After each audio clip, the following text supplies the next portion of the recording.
What's good, everybody? Welcome back to the channel. So, in the previous couple videos, we finished up the trunk, got the wood grain put in, I got the box installed, and as of right now, the trunk's complete. The only issue that I have right now with the trunk is the lighting.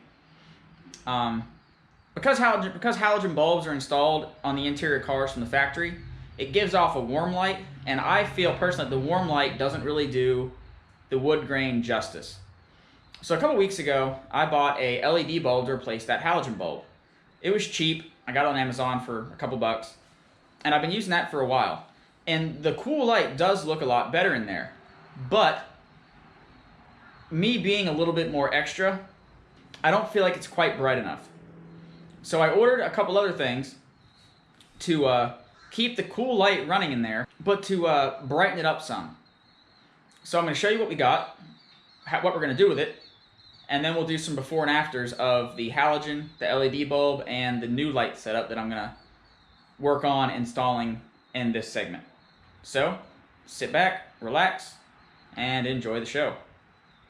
Alright, so as I explained, this is the halogen bulb that came in the car from the factory.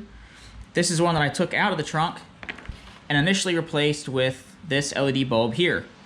This LED bulb came in an assortment pack of bulbs that replaced pretty much every interior light bulb in the car with a LED variant. So for all the stuff that I'm going to be showing you in this video, I'll have links to all those items in the description. So if you want to buy this stuff for on your own, you can. It all worked really good, but you know, like I said, I like to be extra. So to replace that, I bought a set of these LED bar strips. Let's pause the video. So these bar strips kept overheating and eventually died entirely. So this is where we are now. I bought these new LED panels, also on Amazon. I'm going to be using 2 per side. And I'm going to wire these lights up to themselves via the factory solder joints. And then probably hold the lights together with some type of foam backing just to keep the solder joints protected.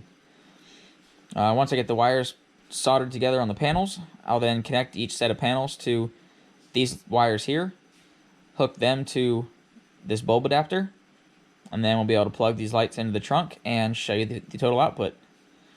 Once I have all that done, then I'll figure out how I'm going to actually mount them to keep them in the trunk for longevity.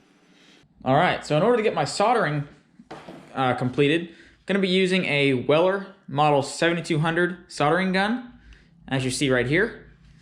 I've used it a couple times. It's pretty reliable and trustworthy, so I highly recommend this gun for the novice solderer.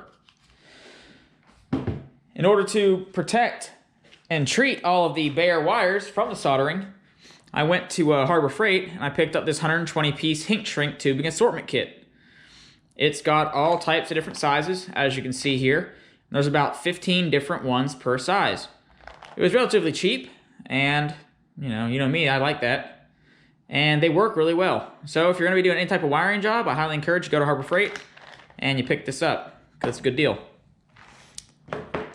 Now, in order to ensure that I'm able to actually complete this project, and have enough hands to make it possible, what I ended up doing was I built this little guy right here. I don't know the official terminology for this, but a friend of mine told me that it was called a helping hand. Now you can buy these online, already pre-assembled, but I don't know how much they cost, and I wasn't going to sit around and wait on it to ship to me. So what I ended up doing, I went to Walmart, to the hardware section, and I bought a 6-pack of alligator clips for $1.97, I believe it was. I put heat shrink tubing on the teeth, so that way they didn't bite through the wiring and cause any shorts. I then went to the sign section, and I bought this pigtail sign holder. I bent it right here in the center to create the base, and then gave the stick that goes in the ground a nice little curve to hold all of my wiring in place while I do the soldering job. The stake was 97 cents. So for less than $3, I have my own little helping hand that I can use right now instead of waiting for one to ship, and probably pay 3 or 4 times the cost. So, I covered all that. Now, I'm going to go ahead and jump into it. Alright, so the first step in this process is going to be getting these circuit boards put together. So I'm going to tape these on the back side just to hold them in place. I'll strip these leads, solder them in place with the other ones, and then we'll move on to the next process.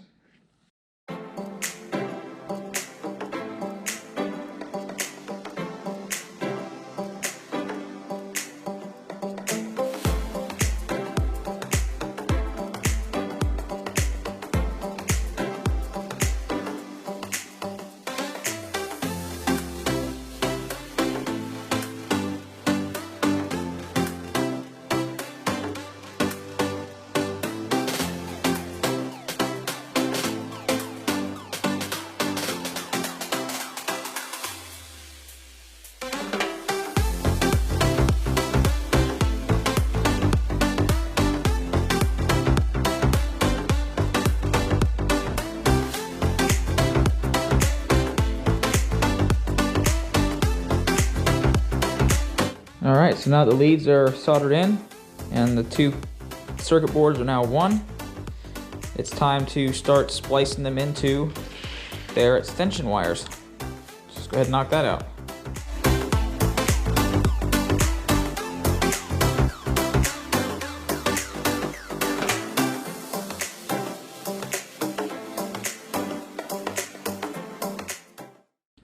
Alright, I was about to do something stupid. So, if you have wiring that already has the length that you need, and you have two wires that are coming off of a panel that you're going to have to solder together, that's stupid. I don't know what the hell I'm thinking. I'm going to disconnect these two wires, and I'm going to reattach them to the actual lead that I have 2.5 feet of, because that makes more sense. Okay, thought I'd clear that up.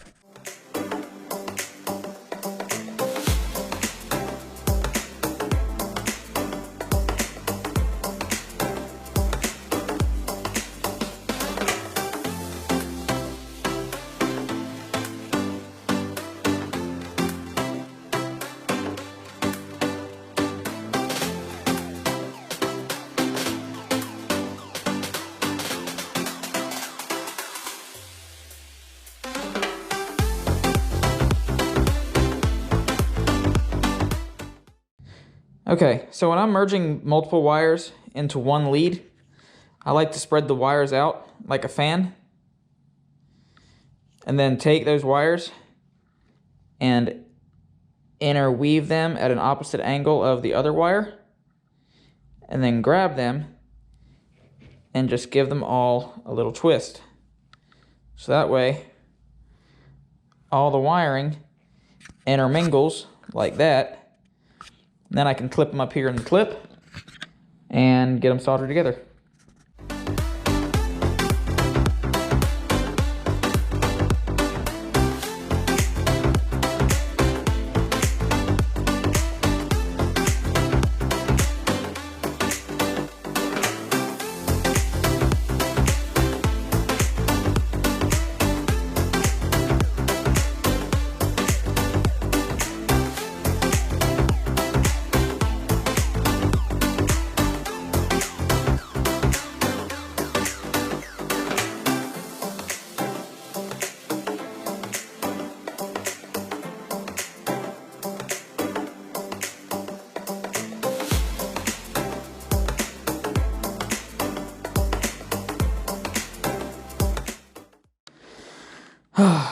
If you're soldering wires together and you plan on heat shrinking it, you may want to put the heat shrink tubing on before you finish the soldering.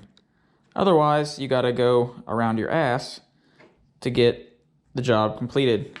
Luckily for me, I think I can push these prongs out of this plug, like so, hopefully, without breaking it. That would suck. There we go, sweet.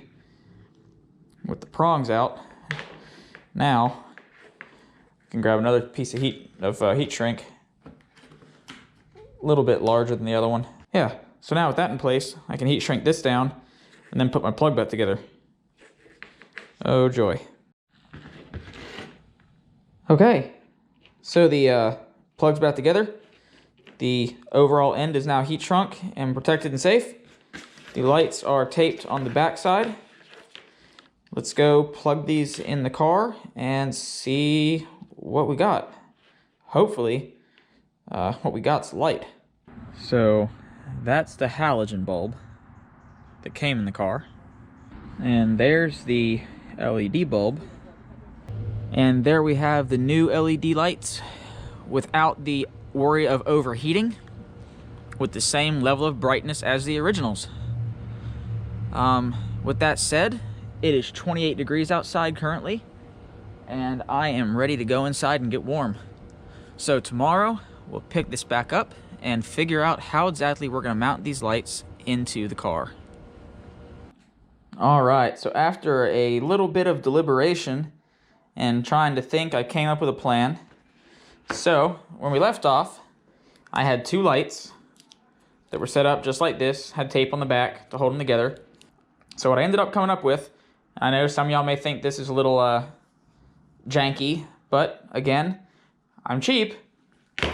What I ended up doing is I built this little container contraption here that holds the lights in place. So they are 3M taped to the container, and then on the underside of the container is a piece of the hook pile tape, or Velcro as some kids like to call it. And the Velcro part here sticks right to the carpet. So it's a nice solid hold, and it stays in the car pretty easy.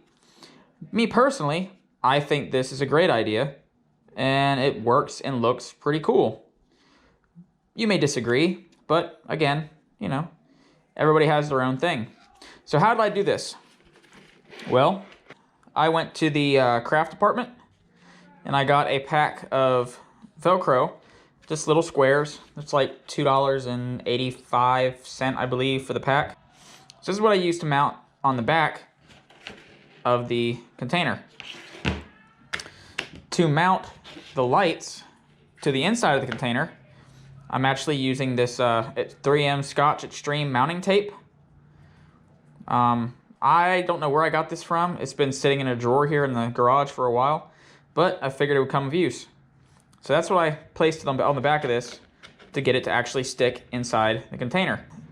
The moment I'm sure you've all been waiting for, what's the container made out of? Try not to laugh too hard. I was in the store the other day, and I saw these little containers that hold Band-Aids. They were a $1 container. I needed Band-Aids anyway, so I picked these up.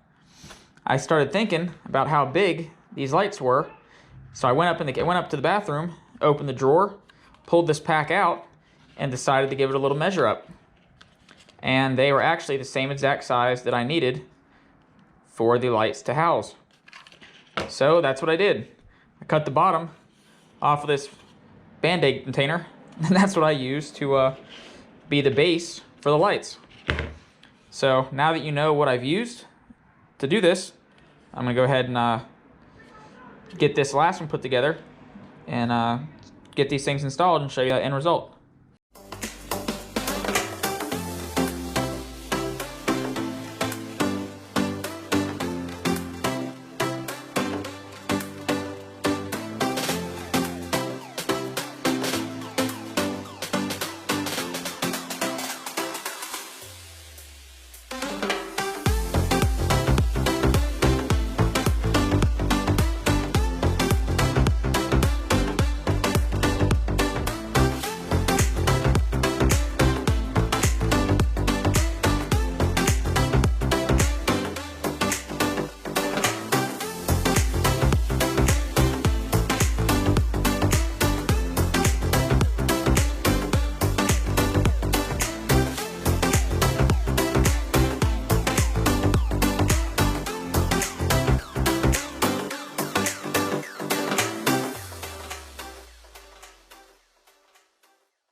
As you can see from overhead, everything looks as it's supposed to. No wires or anything visible from above. Then as you come down to trunk level, you see the housings, and that's it. Then as you get a little lower, you get down in the trunk, you can then see Housing 1 with a little bit of cord leading off under the carpet there, and housing 2 with a little bit of its cord leading off up under the housing, from the housing up under the carpet there. So those cords run down and they go to the bulb port, which is right there in the bulb housing. So all in all, it's a fairly clean install, and it more than quadruples the light output that the original halogen bulb had in there. So I'm going to call this a success, finally. It only took me 2 weeks to get it worked out. So I'm going to end this one here. If you like what you see and the progress that the car is going, go ahead and make sure that you smash the like button, hit that subscribe button so you get notified of any new content that comes out, and I will see you on the next one. Later.